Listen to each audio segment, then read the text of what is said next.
তোমার প্রতি আমার কোনো অভিযোগ নেই।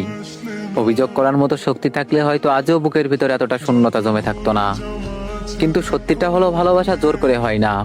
আমি সেটা অনেক আগেই বুঝে গেছি, শুধু মেনে নিতে একটু সময় লেগেছে। আমি জানি তুমি ইচ্ছা করে আমাকে কষ্ট দাওনি। তুমি তোমার মতো করেই বাঁচতে চেয়েছো, নিজের মতো করে সিদ্ধান্ত নিয়েছো। আর আমি চুপচাপ সব মেনে নিয়েছি।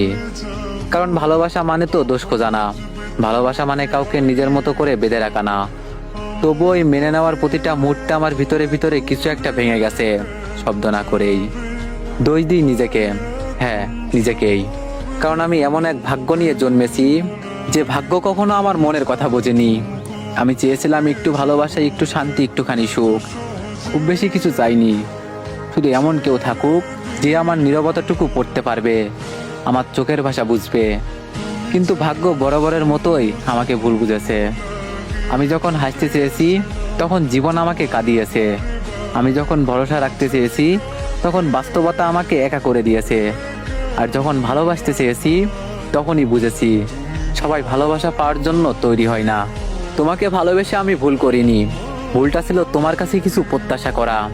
আমি ভেবেছিলাম একদিন তুমি বুঝবে, বুঝবে আমার নীরব কষ্টগুলো, আমার জমে থাকা অভিমান, আমার না বলা কথাগুলো।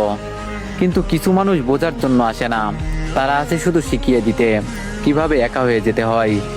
আজ আর কান্না আসে না, কষ্ট আসে না, কিন্তু চোখে জল নেই। হয়তো অভ্যাস হয়ে গেছে, হয়তো ভেঙে পড়ার শক্তিটুকু আর নেই। তোমার চলে যাওয়াটা আমাকে শুধু একা করেনি, আমাকে বদলে দিয়েছে। আগে সেই বিশ্বাসী মানুষটা আর নেই। এখন আমি হাসি কিন্তু বিশ্বাস করি না, কথা বলি কিন্তু মন খুলে না। কারণ আমি জানি শেষ পর্যন্ত সবাই নিজের মতো করেই চলে যায়। তবুও তোমার প্রতি কোনো অভিযোগ নেই, শুধু একটা আফসোস আছে। যদি একটু বোঝার চেষ্টা করতে, যদি একবার মন দিয়ে শুনতে, হয়তো গল্পটা এমন হতো না। আজ আমি শুধু নিজের ভাগ্যের কাছেই হেরে গেছি।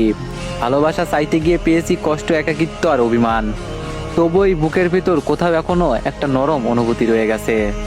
কারণ আমি সত্যিই ভালোবেসেছিলাম, আর সত্যিকারের ভালোবাসা কখনো অভিযোগ করতে শেখে না।